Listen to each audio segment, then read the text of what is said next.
بسم اللہ الرحمن الرحیم۔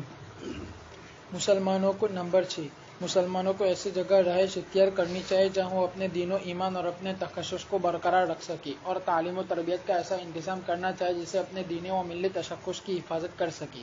نمبر 7، اسلام میں غیر مسلم پڑوسی اور اہل تعلق کے بھی حقوق ہیں، اس لیے ان کی بیماری و غم کے موقعوں پر ان کی عیادت و تعزیت کی جائے گی۔ نمبر 8، وندے ماترم جیسے گیت میں شرکی الفاظ ہیں اور ہندوستان کی سرزمین کو معبود کا درجہ دیے جانے کا تصور پایا جاتا ہے، اس لیے مسلمانوں کے لیے اس جیسے گیت کا پڑھنا شرعاً حرام ہے اور ان پر اس سے احتراز کرنا لازم ہے۔ نمبر 9، اگر غیر اسلامی قانون شہادت یا دوسرے قوانین کی بنیاد پر کسی مسلمان کے حق میں خلاف شرع فیصلے ہو جائے تو اس کے لیے اس سے استفادہ جائز نہیں ہے۔ یہ سیمینار تمام مسلمانوں سے اپیل کرتا ہے کہ اپنے تنازعات دارالقضاء میں لے جائے اور وہاں جو فیصلہ ہو اس کو قبول کرے اور اس کے مطابق عمل کرے۔ یہ اس لیے بھی ضروری ہے کہ بعض مقدمات میں مسلمان قاضی کا فیصلہ ہی شرعاً معتبر ہے۔ نمبر 10، وحدت ادیان کا تصور غیر اسلامی ہے اور کتاب و سنت کی روح سے باطل اور عملی طور پر غیر مفید ہے، بلکہ یہ دراصل اسلام کی تشخص کو مٹانے کی ایک گہری سازش اور مسلمانوں کو گمراہی پر ڈالنے کی ایک ناپاک کوشش ہے، اس لیے مسلمانوں کو ایسے فتنے سے بچنا چاہیے۔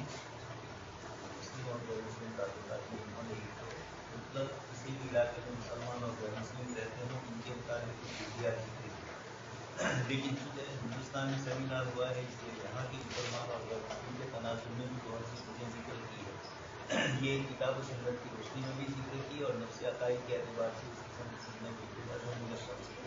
اسی میں ایک تو بتلایا مسلمانوں کی رہائش کی جگہ، پہلے تو رہتے تھے لیکن فسادات ہوئے، اللہ کا شکر ہے کہ اس کی وجہ سے مسلمان اس جگہ سے نکل گئے عمومی طور پر۔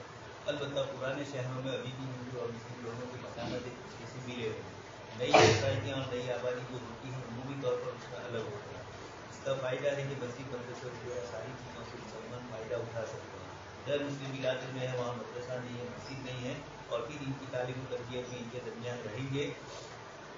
جیسے 2002 کے فسادات میں فساد مانگے نہیں گئے، لیکن جو تکمیل عمل ہوا اس سے ایک بڑا فائدہ یہ ہوا کہ ان دیہاتوں میں جہاں غیر مسلموں کی آبادی تھی جنگلوں کے اندر، اور وہاں مسلمانوں کے ایک دو مکانات دکان لے کے بیٹھے تھے یا اور کچھ اس طرح کی،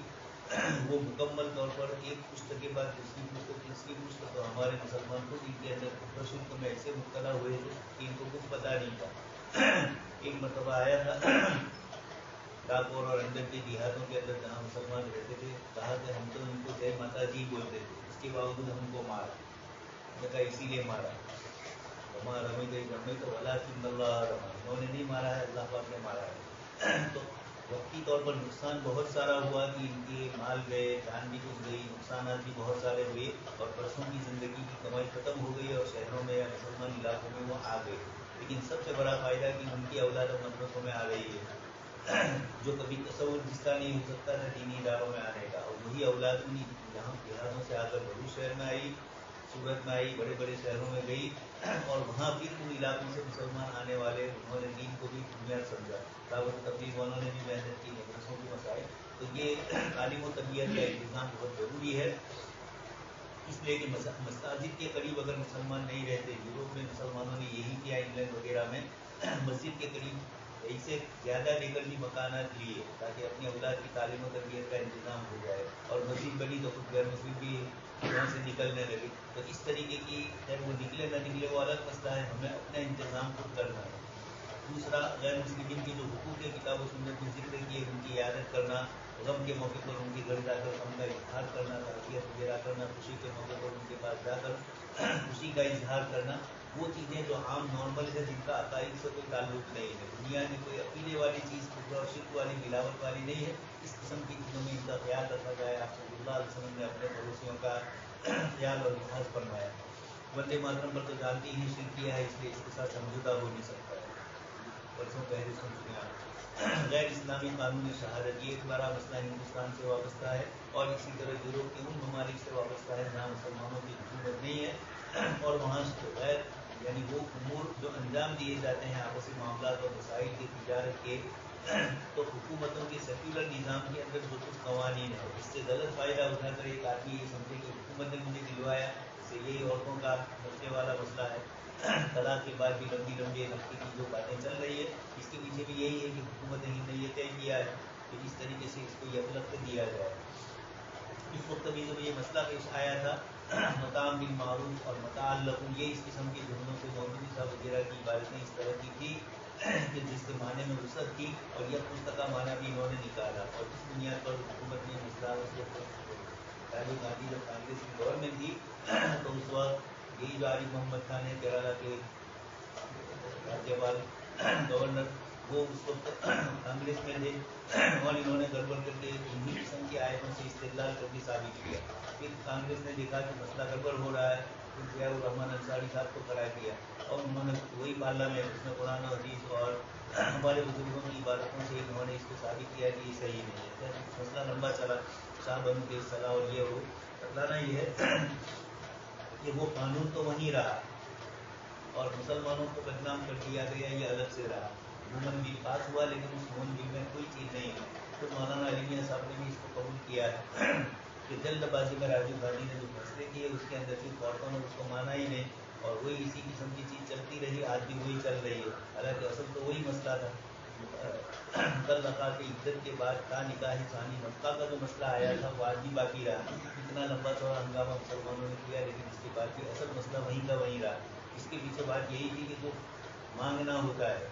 وہ اصولی اور ضابطگی کے ساتھ مانگنا ہوتا ہے۔ اس کا جو گراف تیار کیا طاہر محمود صاحب نے کیا تھا، بڑے پڑھے لکھے ہیں، لیکن ان کا مسلم پرسن اللہ سے تھوڑا تو اختلاف ہے، ابھی بھی کچھ نہ کچھ بیان دیتے ہی رہتے ہیں۔ قاضی صاحب کی بنیاد پر انہوں نے اس کا انگلش ترجمہ بھی کیا، جو ہے نا قوانین اسلامی، اس کا انہوں نے مجموعے کا ترجمہ بھی انگلش میں کیا، لیکن پھر اس میں لکھا بھی کہ یہ تو حنفی فقہ ہے، اسلامی فقہ نہیں ہے۔ اسلامی قانون کے اندر سب کی رعایت ہوتی ہے اور سب کا، لیکن ہندوستان کے قانون کی گفتگو کی یہاں پرسن اللہ، یہاں حکومت ہند کو دیکھ بتلانا تھا کہ ہمارے یہ قانون ہے، آج بھی نہیں بن سکا۔ گجرات میں بنایا گیا، گجراتی میں تو ایک شیعہ بنا نے ایک سنی بنا، اور دونوں نے مل کر جو بنایا اسلامک لوگ، اس میں بھی گڑبڑی کی شروع کے اندر بھی، اور بیچ میں بھی اس میں کہ شیعہ بھی ہے سنی بھی ہے۔ اس میں مقدمہ لکھا، اس میں حضرت معاویہ رضی اللہ تعالیٰ عنہ پر بہت بکواس کیا۔ ایک ادارے کے محتمین صاحب نے اس کا افتتاح کیا اس کتاب کا، تو بعد میں نے ان کو فون کر کے پوچھا کہ حضرت ہمارے پاس کتاب بعد میں آئی کہ یہ کتاب کا آپ نے افتتاح کیا اور اس کے شروع میں تو یہ ہے، میں نے دیکھا ہی نہیں تھا، میں اس لیے بھی حضرت کو سوچنا چاہیے، اچانک کسی کتاب کی افتتاح کے لیے نہیں جانا، کتاب میں کیا لکھا ہے پہلے بتاؤ ہمیں۔ اس میں پورا شیعہ اور سنی پورا کلچر بتا دیا ہے انہوں نے۔ تو قانون شہادت اور دوسرے قانون جہاں حکومت کے فیصلے شریعت کے خلاف ہے، وہ تو سیکولر حکومت ہے، وہ اپنے نظام میں اپنا نظام چلاتی ہے۔ مسلمان اس سے غلط فائدہ اٹھا کر کوئی چیز کرنا چاہے، رہے اس کا گھر اور جو کھیتی کرے اس کا کھیت، گجراتی میں اندرا گاندھی نے یہ کر ہی دیا تھا۔ اب آپ مکان کا قبضہ نہیں چھوڑ رہے ہیں تو سرکاریں منائے گی، تو آپ کو نہیں دیا ہے، اسلام نے آپ کو نہیں دیا ہے، حکومت دے دے تو اس سے کیا ہوا؟ اس طریقے سے کرایہ کے مکان میں رہنے والے کرایہ چھوڑتے ہی نہیں مکانات، خاص کر کے اوقاف کے مکانوں میں یہی مسائل پیش آئے ہیں، وہاں بھی وہ حکومت کے قانون سے غلط فائدہ اٹھائے۔ اس طریقے سے جن جن چیزوں میں اسلامی قانون اور حکومت کے قانون میں ٹکراؤ ہے، اس ٹکراؤ کا فائدہ اٹھا کر وہ حکومت کے قانون پر عمل کر کے دوسرے سامنے والے کو بیوقوف بنائے، سامنے والے کا حق تلف کرے، تو یہ تو بہت دور کی بات ہے۔ آپ صلی اللہ علیہ وسلم نے خود اپنی طرف یہ فرمایا کہ اگر میں کسی کے حق میں کوئی فیصلہ کروں، مدعی اور مدعا علیہ کے جو فیصلے ہوتے ہیں وہ گواہوں اور قسموں پر ہوتے ہیں، اب گواہوں نے اگر غلط قسم کی گواہی کی اور اس کے نتیجے میں فیصلہ ہوا تو آپ صلی اللہ علیہ وسلم نے فرمایا کہ سامنے والا جانتا ہے کہ میں نے غلط طریقے سے فیصلہ دلوایا ہے، گواہیاں جھوٹی آئی ہے، اس طرح جو بھی ہوا ہو تو یہ اپنے پیٹ میں آگ بڑھ رہا ہے جہنم کی، حدیث شریف میں آپ صلی اللہ علیہ وسلم نے صاف فرمایا۔ اسی طریقے سے قانونی کاغذات کی جو کارروائی کرنی ہوتی ہے، جس ملک میں آپ رہتے ہیں وہاں کے قانون کے مطابق وہ جس کو حق شریعت مانتے ہیں، وہ جس کو دوسرے حقوق کے لیے مانتے ہیں، آپ کو ان چیزوں کو اپنے قانون کے اعتبار سے، چاہے اسلام میں لازمی نہیں ہے لیکن حکومت میں لازمی ہے۔ اب دو آدمی کاروبار کر رہے ہیں، بڑا سودا ہو رہا ہے اور کوئی دستاویز کاغذی نہیں ہے، زبانی منہ بولا ہے، ایجاب و قبول ہو گیا ہے، تو یہ قابل اعتبار ہے کتاب اللہ نے، لیکن بھائی کو بینکم کاتب فرمایا، اب آپ نہیں کر رہے ہیں، حکومت میں اسی کو مانگا جائے گا، اب آپ کہو کہ میرے پاس نہیں ہے تو یہ نہیں چلے گا۔ آپ کی جو قانونی حکومت نے جو اختیارات دیے ہیں، ان اختیارات کے لیے جن کاغذات کی ضرورت ہے، باہمی بائع مشتری یا آپس کے معاملات کرنے والے، نکاح طلاق والے، اب حنفیوں کے یہاں مسئلہ ہے کہ طلاق کے لیے گواہی کی ضرورت نہیں ہے، بلکہ بیوی کو پتہ نہ ہو تب بھی طلاق ہو جائے گی، دینے والا دے رہا ہے اس کو جس کو حق دیا ہے۔ لیکن اب آج کل طلاق دی ہے یا نہیں دی ہے، اس کے لیے کورٹ میں جب مسئلہ پہنچے گا تو کورٹ کا آپ کے پاس قانونی دستاویزات مانگے گی، قانونی طور پر گواہوں کی موجودگی میں اس نے پیپر پر لکھوا کر آپ نے طلاق دی ہے یا نہیں دی ہے۔ اس لیے اب کبھی کبھار یہ بھی ہوتا ہے کہ حکومت نے جب اس کو منظور نہیں کیا تو وہ کہتے ہیں کہ تب تک ہم یہاں بھی نہیں گئے۔ ایک صاحب آئے تھے آنند سے یہاں تک، تو پھر مفتی کے راستے میں نہیں ملے اور اثر کے بعد آئے، میں نے کہا اتنا پورا دن پورا ہوا، اس کے بعد آنند سے بروز تشریف لائے اور وہ حقیقت ہی، لیکن کسی یہاں کوئی رشتے دار ہوں گے ان کے یہاں آیا ہوگا اور مسئلہ پوچھنے کے لیے کہ اس طریقے سے نکاح، تھوڑی مدت تو آپس میں دونوں نے نکاح کر لیے تھے، لڑکا لڑکی الگ دن سے یہ تھے، ایک منصوبی تھا ایک میمن تھا، اب مسئلہ اسی کا گڑبڑ آیا ہے تو اب وہاں رشتے دار چاہ نہیں رہے تھے اور انہوں نے آپس میں مل کر نکاح کر لیا، پھر تو یہ بات ہو گئی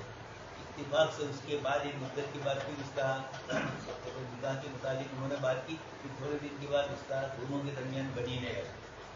تو یہ کہہ رہا ہے کہ میرے جو نکاح پڑھوائے تھے قاضی صاحب نے وہ کہا تھا کہ میں پڑھوا دوں گا، نکاح باقاعدہ مجلس نہیں ہوئی تھی، سزا ہو گئے تمہارے نکاح۔ میں نے کہا یہ پہلا سوال پہلے یہ کرتے آپ، جب آپ نے اس کو بیوی بنا کر رکھا اور طلاق دی ہے آپ نے شرعی اعتبار سے، تو شرعی اعتبار سے طلاق ہوگی، اور اگر آپ کہتے ہو کہ نکاح نہیں ہوئے اس لیے وہ میری بیوی ہی نہیں ہوئی تو یہ نہیں چلے گا، قانونی طور پر شرعی جو رفتے دینے ہیں مہر ادا کرنا ہے وہ سب کرنا ہی پڑے گا، اس لیے کہ بیوقوف بنانے کے دھندے کرنے کی ضرورت، پہلے نکاح ہو گئے تھے یہ ثابت کرنے کے لیے آئے، اور اب جب یہاں بیوی بنی نہیں تو طلاق تب ہوگی جب وکیل خانی خود بھی وکیل کا کورس کیا ہوا تھا تو یہ کہا کہ جب نکاح پڑے گا تو طلاق ہوگی،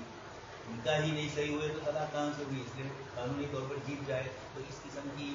بدماشیاں کر کے آپ بیوقوف بناؤ تو اسلامی نقطۂ نظر سے پہلے جب آپ نے بات کی تھی وہ غلط کی تھی کہ نکاح ہوئے یا وہ صحیح تھے اور اب یہ غلط ہے، اس لیے قانون تو اپنا اثر کرے، حکومتیں بھی یہ کرتی ہے، اسلامی قانون میں بھی اس طریقے سے لازمی چیز ہوگی جب تم نے ایک مرتبہ نکاح ہے فاسق پر بھی آپ سن چکے ہیں، نہیں دوسری کسی اجنبیہ سے بھی جو محرم ہے اس سے بھی یہ ہوا ہو تو اس کے بعد عدت کے مسئلے میں سارے مسائل آتے ہیں، جیسے مسئلے وغیرہ کے مسائل بھی آتے ہیں اس کے اندر۔ وحدت ادیان یہ ایک نیا مسئلہ ہے، مسلمانوں میں بہت سے پڑھے لکھے ہیں، سرو دھرم سمبھاؤ، تو وحدت ادیان پر مستقل جدید فلسفہ اور علم کلام میں ہم نے مضمون لکھا ہے، یہ سرو دھرم سمبھاؤ والا وحدت ادیان والا جو مسئلہ ہے یہ کسی طرح صحیح نہیں ہے، حق ایک ہے، حق دائم نہیں ہے کہ کبھی ادھر گھومے نہ کبھی ادھر گھومے، ہاں ائمہ اربعہ کے درمیان تو گھوم سکتا ہے، وہ حق نہیں ہوتا ہے، درستگی اور خطا والا مسئلہ ہے، لیکن الحق واحد او دائر، عقائد کی کتابوں میں مسئلہ آتا ہے تو الحق واحد ہی ہے، دائر نہیں ہے، تو وحدت ادیان مسلمانوں میں بہت سے کچھ پڑھے لکھے ہوتے ہیں اور جن کو دین اور شریعت کا کوئی علم نہیں ہوتا تو کہتے ہیں کہ بلکہ ہم تو یہاں تک کہتے ہیں کہ ایشور لفظ بھی نہ بولا جائے، خدا کا لفظ اور اللہ کے لفظ میں جو وسعت ہے وہ خدا اور ایشور میں ہو سکتا ہے، خدا تو خود ہی سے بنا ہے نا، یہ سب کچھ مسئلے یہ بھی پسندیدہ تو نہیں ہے، لیکن جو غیر مقلدین یہ کہہ رہے ہیں کہ اللہ لفظ ہی بولا جائے، خدا لفظ ہی نہ بولا جائے، خدا حافظ کی بجائے اللہ حافظ، ایک ساتھ یہ کہنے لگے ان کا اللہ حافظ ہے ہی نہیں، اسلام میں تو آؤ تب بھی سلام کرو نہ جاؤ تب بھی سلام سے رخصتی ہوتی ہے، اللہ حافظ تو ہم لوگوں نے دوسروں سے توڑ لیا ہے،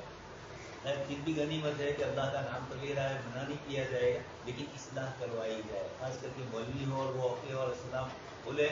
تو ان کو اوکے ہوتی نہیں ہے خدا حافظ، تو ان کو تو سمجھایا جا سکتا ہے کہ خدا حافظ کی بجائے السلام کا جو لفظ حدیث شریف سے ثابت جانے آنے کی وہی پسندیدہ ہے، تو یہ وحدت ادیان یہ مستقل محنتیں ہوئی تھی اکبر کے دور میں بھی، اور مجدد ثانی کا پورا جہاد اسی کے خلاف تھا، اور عصر حاضر میں بھی کچھ لوگ اس قسم کے ہیں جنہوں نے وحدت ادیان کا راگ کھلا پائے اور اس کی روشنی کے اندر یہی کہنا چاہتے ہیں کہ اس میں کیا ہو گیا، ان کے مندر میں بھی چلے گئے تو کچھ نہیں ہوا، ایک صاحب جا رہے تھے اور چوڑیاں لے کر بیچنے کے لیے، ایک صاحب نے زور سے ڈنڈا مارا، پوچھا کیا ہے، میں کہا ایک اور لگا دے تو کچھ نہیں، جب آپ کے عقیدے میں اور ان کے عقیدے میں کوئی توحید میں کوئی فرق نہیں ہے، توحید آپ کی اتنی مضبوط ہے، سب جیسے حالی کہہ رہے ہیں نہیں اپنے مسدس کے اندر حالی غیر سجدے کرے تو کافر، اور تم جو کچھ بھی کرو اس کے لیے کوئی کفر کے فتوے نہ لگے، تو اس لیے وحدت ادیان کسی طریقے سے بھی نہیں ہے، تو ہندو کہے بھی کہ بڑا دھرم اور سے دینے کا نہیں، سڑکی نہیں ہے، حق ایک ہی ہے اور